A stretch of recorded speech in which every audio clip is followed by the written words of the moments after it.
Hey everybody, welcome to 55 and 5, the only show on YouTube that's going one by one through the entire 1955 wrestling Parkhurst trading card set. All 121, Cary. We're inching our way, but it's a lot of fun. It is. We're in the 40s here, and we had our first tag team yesterday. We had a ghost on Friday.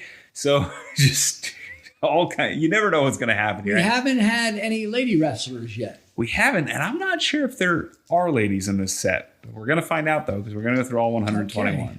Okay. This next card, I know you know this name. He's come up on a poster of the week. Oh. So we're going to bring him up. And for those who are joining us for the first time, what happens is I show you one of the cards from the 55 Parkhurst set. Then I show Cary. I look at the timer. I make sure we have 5 minutes. Cary and I are verbose. We talk for more than 5 minutes. We want to keep it quick. We want to give you these facts and move on to the next card in the set. There is no time to waste. With that in mind, I'm going to show the crowd this wonderful card. This well-dressed gentleman. One of really the pioneers of pizzazzing himself, Cary. Oh, that's not a reaction I expect. Pioneer of pizzazz. Well, Steve, I know a little. And I've seen him wrestle on TV as a kid. Okay. Steve, Mr. America Stanlee. Yes. He had a brother, Gene Stanlee. Yes. They were very popular, and they were headliners in the 50s. Yes. In the TV age of wrestling. Mm-hmm. By the time I started watching wrestling in 1966, and I believe if you go to YouTube, there's some complete, I know they're there. They're complete WWF shows, the 2-hour version. There's like 3 or 4 episodes from late 65, early 66. Yes. Which the reason they're there is Pedro Martinez. Oh, okay. The promoter. The promoter somehow got because they weren't a race. Sure. And he had them for some unknown reason. You could even see Bobby Davis on them. Oh, okay. And Steve Stanlee is in one of the matches. I think, because I've watched these many times, because it almost coincides when I first started seeing wrestling as a kid. Wow. So these are some of my first. I think he's in a match with Prince UK, King Curtis. Yeah. I might be wrong, but he's on there somewhere. He was a big name, and he stuck around. Probably his career ended in the late 60s. 69, yeah. So please, let's hear his full career. Sure. Yeah, I mean, you nailed almost all of it. The big thing that you didn't hit, he was in the Navy, and he and his brother both were in the Navy during World War II. This is why you can't trust what's on the cards. The card says he started in 1941. That would not be accurate as far as anybody can tell. And there's a lot written about Steve. There's a lot written about Gene. Everybody has him learning about wrestling in the Navy during the war and doing some exhibitions and doing amateur wrestling in the Navy with his brother. His brother Gene would go on to be the quote-unquote pinup boy of the Navy. Nice. Yeah, so Gene's a hunk. Gene's a little more chiseled. Steve has a nice athletic build, but Gene's the one really just cut up and kind of a beefcake. So that's kind of what you see. Gene comes out of the Navy with a lot of, has big-time offers. But Steve comes out, he wrestles as Paul Stanlee to start. So he comes out as Paul Stanlee. So what year are we talking about him? 47. So, all right. So maybe he served in World War II? Served in World War II. Okay. It comes out. Gene's actually has a ton of publicity coming out. Steve does not. Steve, they train together, though. They team up. Like you said, their headline is a tag team. But then they kind of go their separate ways and kind of come back together.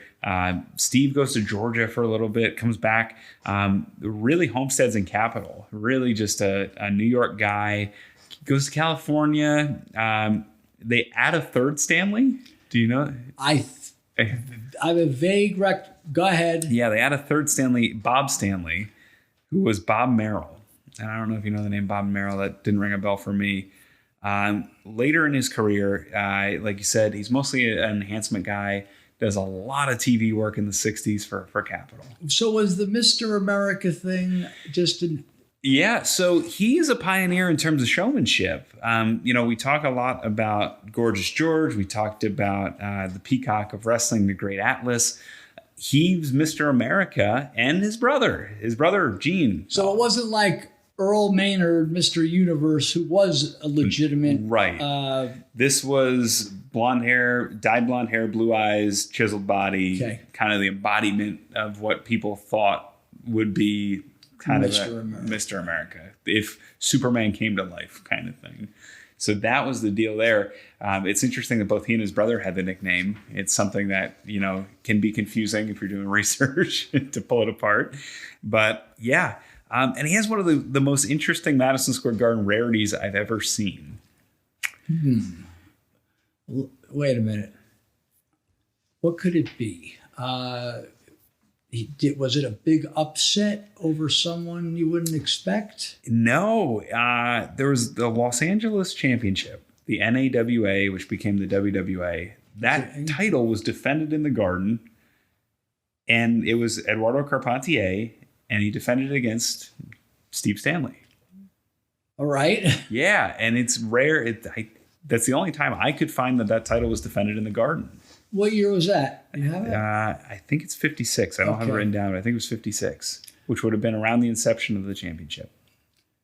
So when I saw him at 66, he'd been competing for well over 20 years. Yeah.